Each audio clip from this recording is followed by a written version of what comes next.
quiero hacer un énfasis especial, porque lo que hoy se tiene que responder no es a una senadora o a un senador.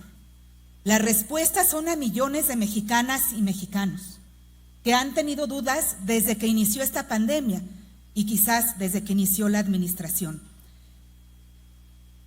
Subsecretario, en la comparecencia en el mes de mayo hubieron demasiados vacíos en las respuestas que se hicieron, en las respuestas que se dieron y algunas preguntas que quedaron sin contestar. Pero también me llama la atención que hoy en su exposición no se mencione absolutamente nada de las vacunas para niños y niñas, que es una responsabilidad de la subsecretaría a su cargo. Que más bien la exposición venga sobre las estadísticas de Coneval y no sobre las acciones que se están haciendo desde esta administración. Porque de acuerdo con estimaciones del Fondo de Naciones Unidas para la Infancia, la UNICEF y la OMS, la proporción de niños mexicanos que reciben vacunas recomendadas para prevenir enfermedades cayó en 2019 a niveles no registrados en al menos una década. El porcentaje de infantes nacidos a los que se les suministró la vacuna BCG contra tuberculosis fue de 76% en el 2019, 20 puntos porcentuales menos por debajo del nivel registrado el año previo. La estimación de lactantes vacunados contra difteria, tosferina y tétanos fue del 84%, menos con al menos una dosis. Yo les pediría a los medios de comunicación que respetamos su trabajo totalmente. Me refería a la estimación de lactantes vacunados contra difteria, tosferina y tétanos fue del 84% en el 2019, con al menos una dosis de TP. En 2018 el nivel fue del 90% y en el 2015 del 99%. Es decir, estamos en los niveles más bajos desde el 2015 en aplicación de vacunas. Y esto es parte de la responsabilidad de prevención y promoción a la salud. Pero también la duda sigue existiendo. Después del escenario catastrófico que usted nos mencionó, que se vería si llegábamos a las 60,000 muertes, ¿cómo le llamaría usted, subsecretario, al siguiente escenario? Cuando ya vamos cerca de las 85,000. Ya pasamos por la alerta, por la fase 1, 2, 3, ya llegamos al escenario catastrófico de llegar a 60,000, vamos en casi 85,000. ¿Cómo se le llama a este escenario? Los números siempre confundieron a propios y extraños, tanto los números de los medios nacionales como internacionales aquí, así como los datos de propios gobiernos estatales, pues nomás después de 6 meses no checan, no hacen sentido. Lo comentaba hace un momento mi compañera Silvana. Mike Ryan, director del Departamento de Emergencias Sanitarias de la OMS, todavía hace poco más de un mes, en el mes de agosto, declaró: la escala de la pandemia por el COVID-19 está subestimada y poco reconocida en México. ¿Será que los de la OMS no son expertos ni científicos y quizás no conozcan el sistema de salud en México?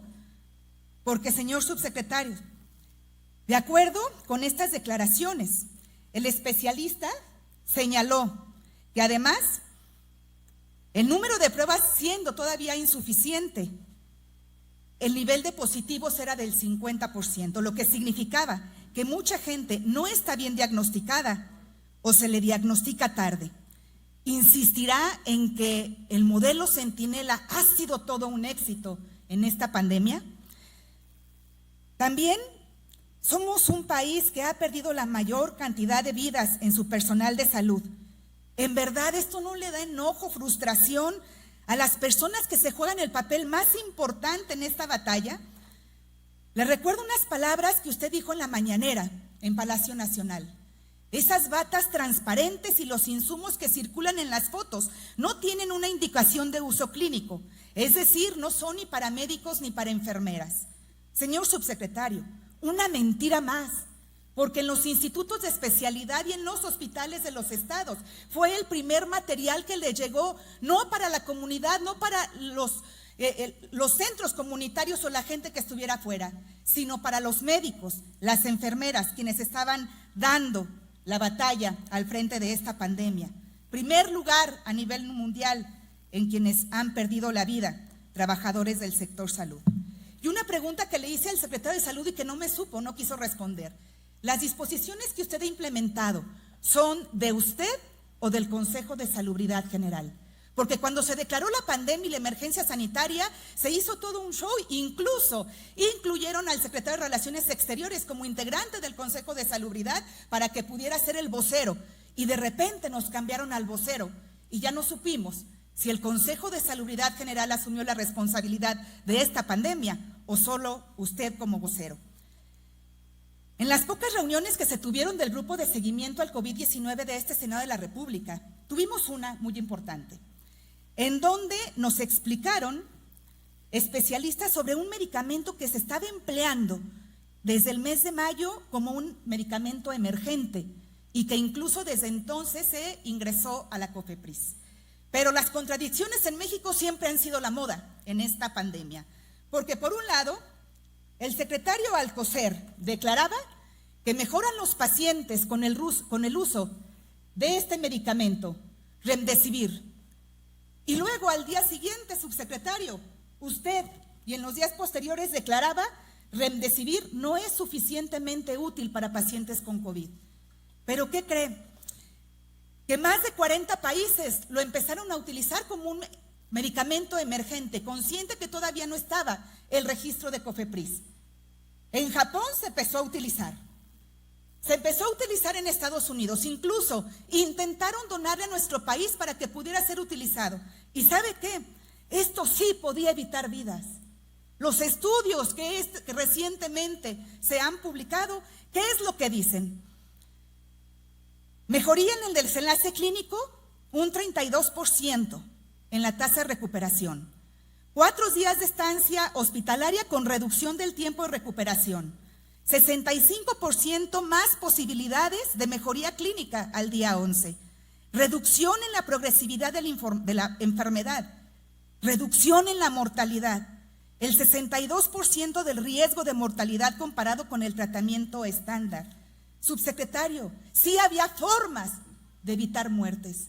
Sí había formas de evitar ese exceso de mortalidad, señor subsecretario. Ya lo dijo la INEGI. Los datos que nos presentan, por mucho no son los datos reales. Lo han dicho expertos internacionales y nacionales. Hay un exceso de mortalidad que no está registrada. Solo supimos que se acabaron los certificados de defunción. ¿Eso no era una señal de un exceso de mortalidad no registrada? Por favor, señor subsecretario, sí existen otros datos que nos dan las estadísticas de especialistas de la OMS, INEGI, pero también, subsecretario, basta de mentiras. México necesita hablar con honestidad. Muchas gracias.